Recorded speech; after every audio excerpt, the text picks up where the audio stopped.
And for more on the rim of the Pacific exercises, I'm joined by Harlan Ullman. He's a military analyst and a senior advisor to leaders in business and government on national security. And thank you so much for joining us and for coming into our broadcast. Tell us about China. All eyes are on China right now. They've introduced their first aircraft carrier in service. This has been in the making for quite some time.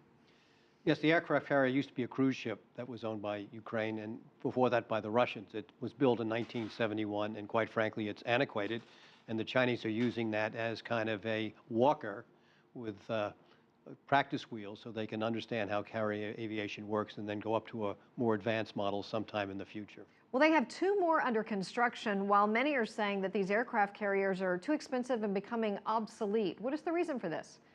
Well, everything in the modern age of technology is vulnerable. If you think back to the first and second Iraq wars, you saw how vulnerable things were to American technology. The Chinese are producing pretty good military technology, so anything, whether it's land-based or sea-based, something the size of an aircraft carrier as ours are in excess of 100,000 tons, can be potentially very vulnerable. Okay, so the U.S. is looking at more of these flatbed type of carriers that are not quite as expensive down the road. I mean, is this being viewed in a positive way by people in the military? Well, the whole issue of how are you going to use forces, what is interesting, the wars we have fought in Afghanistan and Iraq demonstrated that the best armies, navies, and air forces don't do very well when the enemy doesn't have an army, navy, or air force.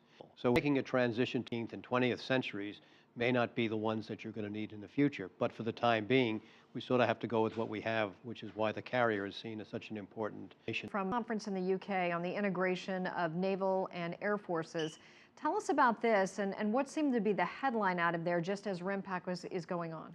What's interesting is that about 5 years ago, the U.S. Navy and the U.S. Air Force decided they would cooperate more to integrate their forces to see where they had gaps and holes and weaknesses, especially as budgets were coming down.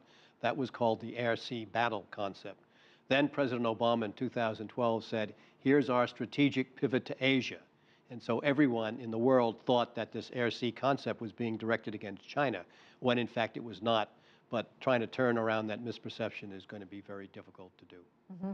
And now there's talk of these nuclear-powered battleships. U.S. and France are considering those.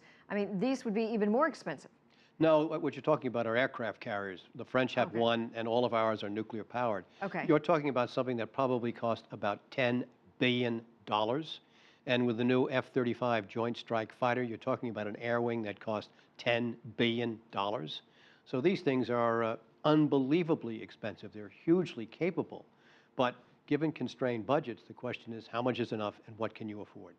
Right, and can the technology, overshadow these which some call them antiquated vessels? They're not antiquated, but anytime you get into a real fist fight, a real war, there are going to be losses on both sides. Look at World War II, the Japanese and the American navies, the losses that they sustained.